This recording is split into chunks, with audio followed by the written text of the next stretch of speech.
그러니까 지금 북한에 대해서 정확한 뭐 정보를 누구도 갖고 있지 않습니다만은 그 미국의 핵 전문가인 그 데이비드 올브라이트 박사는 지난 2016년 12월 말로 13개 내지 30개를 갖고 있을 것이다. 이렇게 전망하고 있습니다. 또 이제 그 시프리라는 그 스웨덴의 이제 국제평화연구소에서도 10개 내지 20개로 이제 평가하고 있습니다. 따라서 대략 한 20개 정도를 갖고 있다. 이렇게 보면 맞을 것 같고요.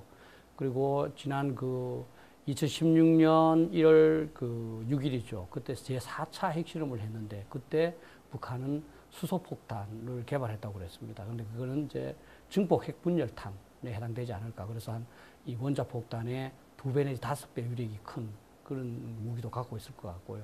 실제 이제 일부에서는 미사일에 실을 수 있을 정도로 소형화했느냐를 의문을 많이 갖는데, 미사일은 작을수록 많이 실는데요. 대략적으로 700kg을 탑재하는 노동미사일 정도에는 실을 수 있도록 소형화했다. 이렇게 평가하고 있습니다. 다양한 미사일을 총 합치면 뭐 근천기 정도에 해당된다고 평가하고 있습니다. 그런데 실제 핵을 실을 수 있는 미사일을 보면은 이제 스커드 미사일 한 100기 정도 되고요. 그다음 노동 미사일이 한 50기 정도. 그다음에 이제 그보다 좀 더 길게 나가는 이제 그 중거리 미사일이 50기 정도 이렇게 된다고 보고 있습니다. 그리고 뭐 이제는 이제 그 중에서 이 미국 대륙을 타격할 수 있는 그 대륙간 탄도탄, 즉 ICBM을 개발해가는 과정에 있다. 이렇게 보면 될 것 같습니다. 그러니까 가장 중요한 것은 이제 미국 본토의 주요 도시들을 타격할 수 있는 능력을 이제 가졌고 또 미국한테 이제 과시했다는 것이고요. 그렇게 되면 미국은 미국이 약속하는 확장 억제, 즉 한국이 북한에 의해서 핵 공격을 받으면 미국이 대신 응징보복 해주겠다는 걸 지킬 수가 없습니다. 왜냐하면 그렇게 되면 북한은 미국 주요 도시를 이제 타격하겠다고 위협할 것이기 때문에, 그래서 확장 억제가 조금 흔들리는 그런 안보 불안이 가장 우리한테는 크고요. 그 다음에 이제 이렇게 북한의 이 핵능력이 강화되면 미국은 지금까지 비핵화를 추진하기보다는 북한하고 직접 협상을 해서 북한의 핵을 인정할 수가 있습니다. 따라서 지금 현재 한반도의 안보 지형에서 미국과 북한이 직접적인 협상을 하고 한국은 소외되는, 한국으로서는 상당히 불리한 전략적인 결과가 될 수 있다고 봅니다. 확장 억제는 뭐 아까도 말씀드렸습니다만은 이제 우리가 공격받는 것을 미국이 자기에 대한 핵 공격으로 간주해서 자신이 갖고 있는 대규모 핵무기로 북한을 초토화시키겠다 이렇게 말하는 거죠. 그렇게 되면 북한은 자기가 한국을 핵 공격하면 초토화될 거기 때문에 한국을 공격할 마음을 먹지 않는다는 거죠.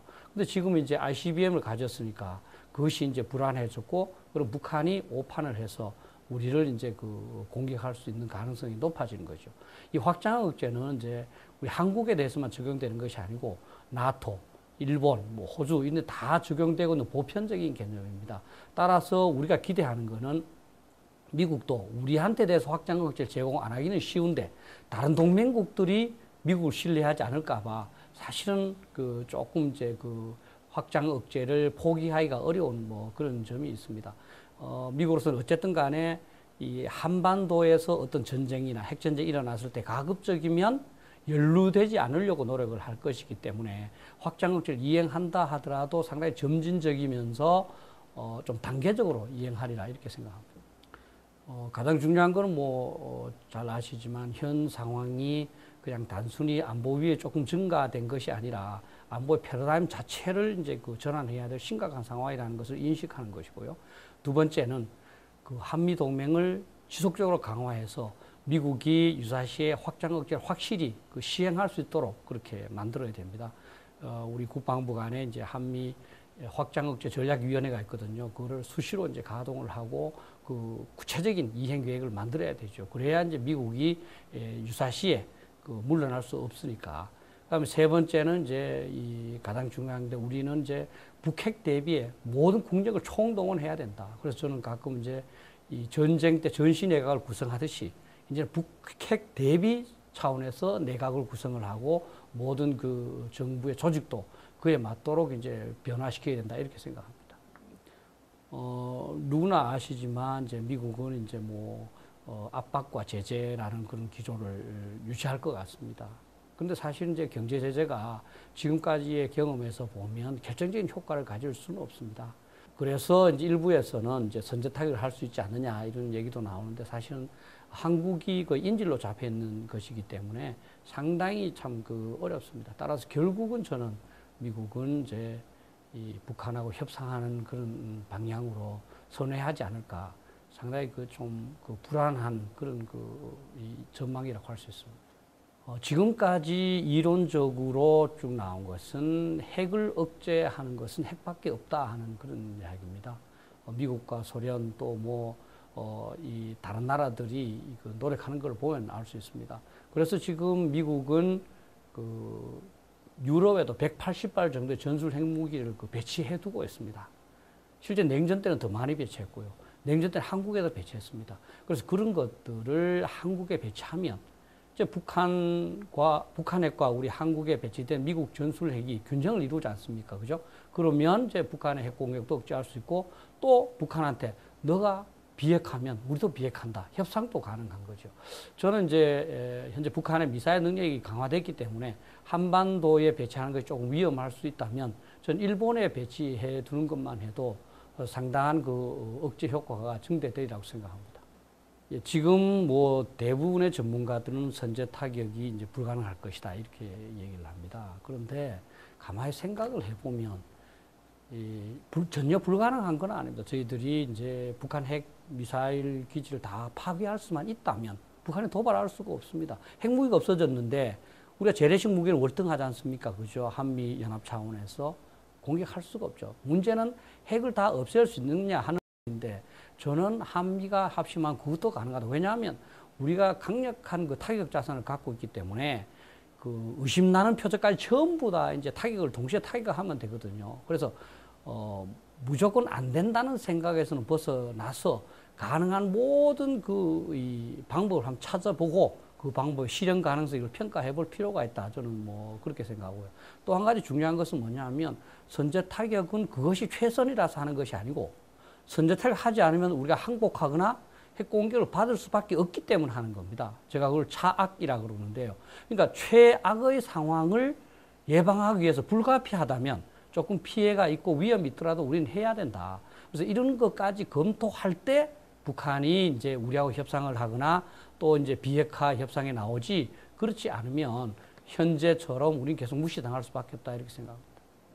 우선 현 정부가 이제 사드를 일단 이제 그 6기를 다 배치해서 가동시키고 한다는 게 중요한 것 같고요.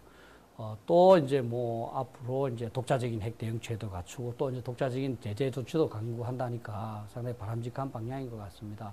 근데 다만 그런 일회용의 어떤 조치만은 부족합니다. 따라서 이제 우리나라 전체를 핵 대비 태세로 바꾸면서 이제 이 조직도 핵 대비를 위한 조직을 청와대에도 만들고 국방부에도 만들고 국정원에도 만들고 외교부에도 만들어야 되고요. 그 다음에 가장 중요한 건데요. 사실은 핵에 대해서 충분한 전문성을 가진 사람들을 그 자리에 보직을 해야 됩니다. 그래야만 그 사람들이 어떻게 이 북핵을 처리해야 될 것인가 하는 최선의 방안을 만들어낼 수 있거든요. 그리고 국민들께서 다 아시지만 한미동맹을 이제 적극적으로 강화하지 않을 수 없고요. 추가적으로 저는 한일 관계를 이제는 좀 해소해야 된다. 그래서 역사적이거나 이런 부분은 좀 덮어두고, 지난번 이 한미 정상회담에 그 공동성에도 포함되어 있습니다만은 한미일 안보 협력을 강화해서 우리 한미일이 합치돼서 북핵을 대응할 필요가 있다 이렇게 생각합니다. 예, 지금 이제 송영부 장관께서 이제 이 북핵 대비를 위한 그런 대응 태세를 철저히 갖추겠다 이렇게 약속을 했습니다. 따라서 우리 군은 그 약속을 지키기 위해서 노력을 해야 되고, 특히 저는 우리 3K 체제라고 부릅니다. 3축 체제. 그 킬체인, KMD, KMPR을 수행할 수 있는 능력을 적극적으로 저는 강화해야 된다 이렇게 생각합니다. 그리고 그 중에서도 미사일 방어, KMD 이건 더욱더 이제 시급하게 강화할 필요가 있다. 우리가 미사일 방어를 할 수 있으면 북한의 미사일 쏴도 소용이 없지 않습니까? 그죠? 그래서 사드를 배치하는 데 만족하지 말고 필요하다면 한두 개 정도의 사드를 더 이제 우리가 구매할 필요도 있고, 그다음에 팩토리도 현재 그 8개 포대로 개량해서 부족하거든요. 그래서 전국 주요 도시를 그 방어할 수 있도록 그 팩토리의 이 포대 수도 더욱더 많이 구매할 필요가 있다 이렇게 생각합니다. 그리고 더욱더 중요한 것은 이제 한미 연합사가 한반도의 유사시 뭐 전쟁 억제와 승리를 보장하고 있지 않습니까? 그죠? 그래서 한미 연합사령관한테 북핵 대비를 위한 구체적인 대책을 마련하라 그러고, 그다음에 한미 연합 전력이 실질적인 그 북핵 대응 태세를 구축을 하고 연습을 하고 계속 향상시켜 나가는 노력이 필요하다 이렇게 봅니다.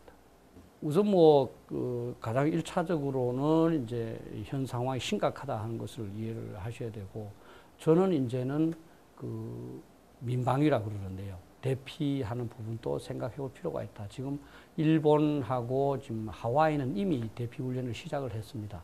우리는 더욱더 이제 직접적인 위협이 있기 때문에 그 현재 재래식 이 도발 차원에서만 대피 민방위 훈련을 하고 있습니다만은 이제는 핵 도발에 대응해서도 어떻게 대비해야 되고 또 이제 대피소는 어떤 수준으로 격상돼야 되는지 그걸 검토해서 시행할 필요가 있다고 생각합니다.